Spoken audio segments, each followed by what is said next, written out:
नमस्कार, बहुत स्वागत है आपका न्यूज़ 18 के डिजिटल प्लेटफॉर्म पर। मैं हूं प्रशांत कटारे और बात 1 नवंबर से होने वाले बड़े बदलावों की।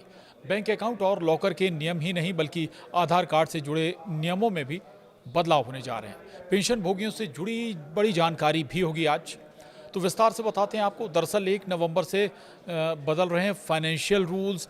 बैंकिंग कस्टमर और पेंशनर्स के लिए जो नियम बदल रहे हैं वो जानना ज़रूरी है। इन बदलावों का मकसद बैंकिंग और पेंशन सिस्टम को आसान बनाना, डिजिटल पेमेंट को सुव्यवस्थित करना और ग्राहकों को ज़्यादा पारदर्शिता और सुविधा देना है।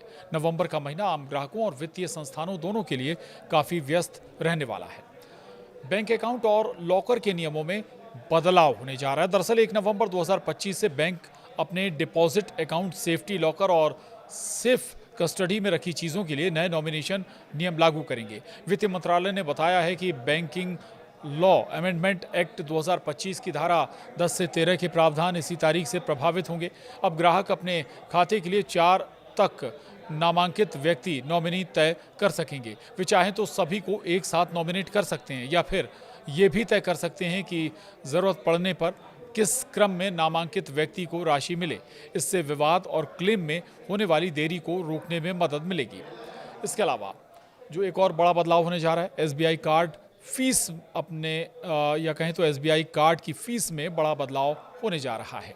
एसबीआई कार्ड ने अपने फीस स्ट्रक्चर में बदलाव की घोषणा की है, जो 1 नवंबर 2025 से लागू होगा। अब शिक्षा से जुड़े भुगतानों पर अगर वे थर्ड पार्टी ऐप्स जैसे क्रेड, चेक, मोबीक्विक के जरिए किए जाते हैं तो उस पर 1% शुल्क देना होगा। हालांकि अगर भुगतान सीधे स्कूल, कॉलेज या यूनिवर्सिटी की वेबसाइट या उनके पीओएस मशीन पर किया जाता है तो कोई अतिरिक्त चार्ज नहीं लगेगा। इसके अलावा 1000 रुपये से ज़्यादा वाले वॉलेट लोड ट्रांजैक्शन पर भी 1% चार्ज लगेगा। एक और जो बड़ा बदलाव 1 नवंबर से होने जा रहा है, पीएनबी लॉकर चार्ज में कमी होने जा रही है।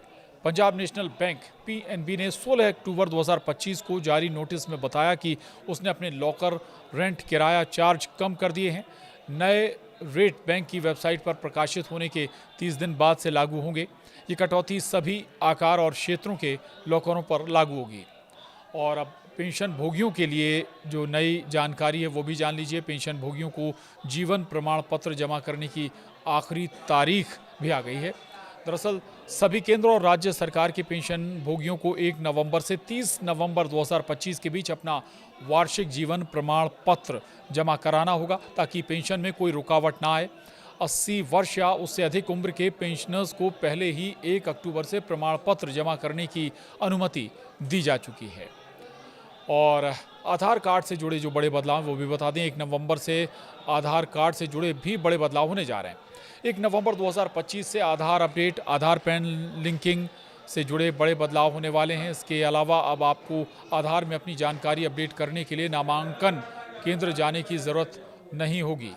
आप घर बैठे ही ऑनलाइन अपने नाम, पता, जन्मतिथि और या मोबाइल नंबर जैसी जानकारी बदल सकते हैं। ये सुविधा आधार को और आसान और सुरक्षित बनाने के लिए लाई गई है। साथ ही आधार को पैन कार्ड से जोड़ना भी अब ज़रूरी हो गया है। अगर आपने ऐसा नहीं किया तो आपको पैन कार्ड आपका इनएक्टिव हो सकता है। यूनिफाइड पेंशन स्कीम में स्विच करने की भी नई तारीख आ गई है। केंद्र सरकार ने नेशनल पेंशन सिस्टम एनपीएस से यूनिफाइड पेंशन स्कीम यूपीएस में स्विच करने की आखिरी तारीख 30 नवंबर 2025 तक बढ़ा दी है। ये राहत मौजूदा सरकारी कर्मचारियों, सेवानिवृत्त कर्मियों और मृतक पेंशनर्स के जीवन साथियों को दी गई है। इन सभी बदलावों का मकसद बैंकिंग और पेंशन सिस्टम को आसान बनाना, डिजिटल पेमेंट को सुव्यवस्थित करना और ग्राहकों को ज़्यादा पारदर्शिता व सुविधा देना है। नवंबर का महीना आम ग्राहकों और वित्तीय संस्थानों दोनों के लिए काफ़ी व्यस्त रहने वाला है। नमस्कार।